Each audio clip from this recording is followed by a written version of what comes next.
Hi guys, it's Charlie Tango 1994 back with another YouTube video. Modulation is the process by which voice, music and other intelligence is added to the radio waves produced by a transmitter. The different methods of modulation in a radio signal are called modes. An unmodulated radio signal is known as a carrier. When you hear dead air between songs or announcements on a radio station, you're hearing the carrier. While a carrier contains no intelligence, you can tell it's being transmitted because of the way it quiets the background noise on your radio. The different modes of modulation have their advantages and disadvantages. Here is a summary. Continuous wave, CW. CW is the simplest form of modulation. The output of the transmitter is switched on and off, typically to form the characters of the Morse code. CW transmitters are simple and inexpensive, and the transmitted CW signal doesn't occupy much frequency space, usually less than 500 Hz. However, the CW signals will be different to hear on a normal receiver. You'll just hear the faint quietening of the background noise as the CW signals are transmitted. To overcome the problem, shortwave and ham radio receivers include a beat frequency oscillator. If you're new to this channel and would like to see more CB related videos, feel free to hit the subscribe button below and watch out for new videos uploaded every Wednesday. If you enjoy my videos, don't forget to hit the like button or leave me a note in the comments section. Also, if you're new to CB radio, watch this video through to the end to find out more about the free gift I offer to all of my subscribers. The BFO circuit. The BFO circuit produces an internally generated second carrier that beats against the received CW signal, producing a tone that turns on and off in step with the received CW signal. This is how Morse code signals are received on shortwave. Amplitude modulation, AM. In amplitude modulation, the strength, amplitude, of the carrier from a transmitter is varied according to how a modulating signal varies. When you speak into the microphone of an AM transmitter, the microphone converts your voice into a varying voltage. This voltage is amplified and then used to vary the strength of the transmitter's output. Amplitude modulation adds power to the carrier, with the amount added depending on the strength of the modulating voltage.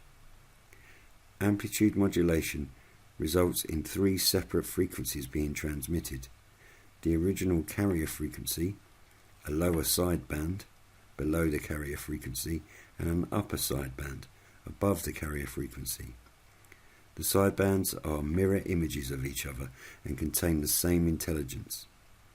When an AM signal is received, these frequencies are combined to produce the sounds you hear.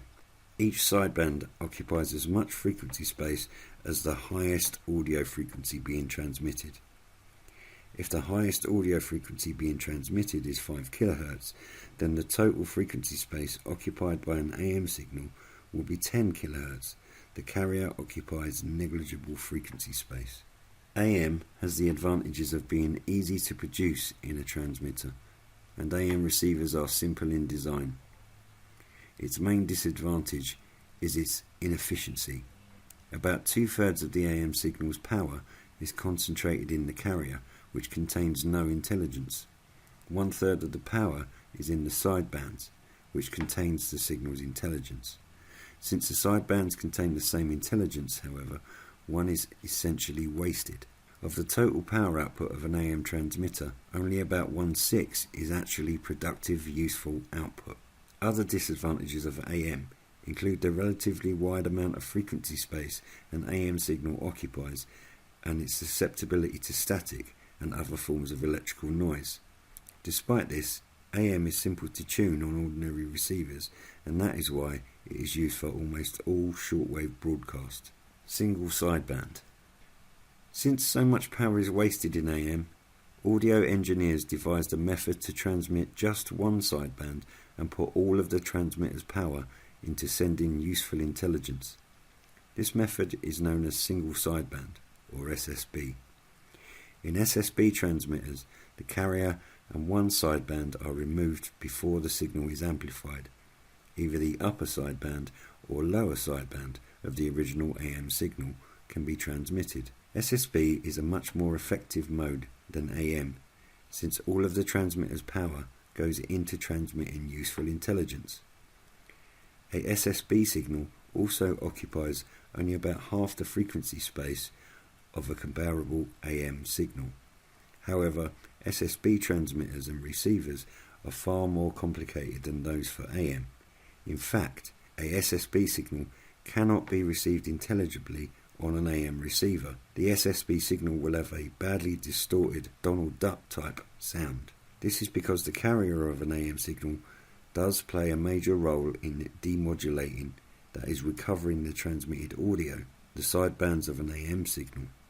To successfully demodulate an SSB signal, you need a substitute carrier. A substitute carrier can be supplied by the beat frequency oscillator (BFO) circuit used when receiving CW signals. However, this means that an SSB signal must be carefully tuned to precise beat it against the replacement carrier from the BFO. For best performance, a SSB receiver needs more precise tuning and stability than an AM receiver, and it must be tuned more carefully than an AM receiver.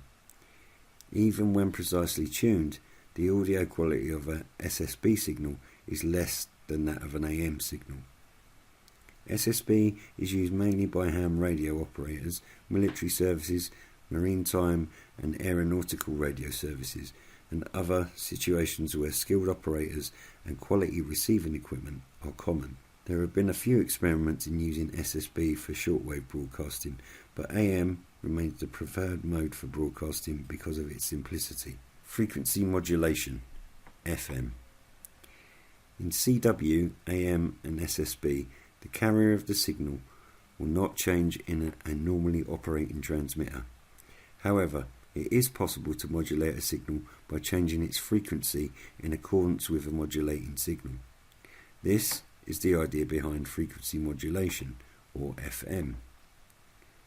The unmodulated frequency of an FM signal is called its center frequency. When a modulating signal is applied, the FM transmitter's frequency will swing above and below the center frequency according to the modulating signal. The amount of swing in the transmitter's frequency in any direction above or below the center frequency is called its deviation. The total frequency space occupied by an FM signal is twice its deviation. As you might suspect, FM signals occupy a great deal of frequency space. The deviation of an FM broadcast signal is 75 kHz, for a total frequency space of 150 kHz. Most other users of FM, police and fire departments, business radio services, etc., use a deviation of 5 kHz, for a total frequency space occupied of 10 kHz. For these reasons, FM is mainly used on frequencies above 30 MHz, where adequate frequency space is available. This is why most scanner radios can only receive FM signals, since most signals found above 30 MHz are FM. The big advantage of FM is its audio quality and immunity to noise. Most forms of static and electrical noise are naturally AM, and an FM receiver will not respond to AM signals. FM receivers also exhibit a characteristic known as the capture effect. If two or more FM signals are on the same frequency, the FM receiver will respond to the strongest of the signals and ignore the rest. The audio quality of the FM signal increases as its deviation increases, which is why FM broadcast stations use such large deviation. The main disadvantage of FM is the amount of frequency space a signal requires. Hope you enjoyed watching this video, and as a thank you to you, particularly if you're new to CB Radio or returning to it after many years, I've put together a free information series called The Beginner's Guide to CB Radio, which I'm sharing with all of my subscribers. To find out more, click the link in the top right corner now.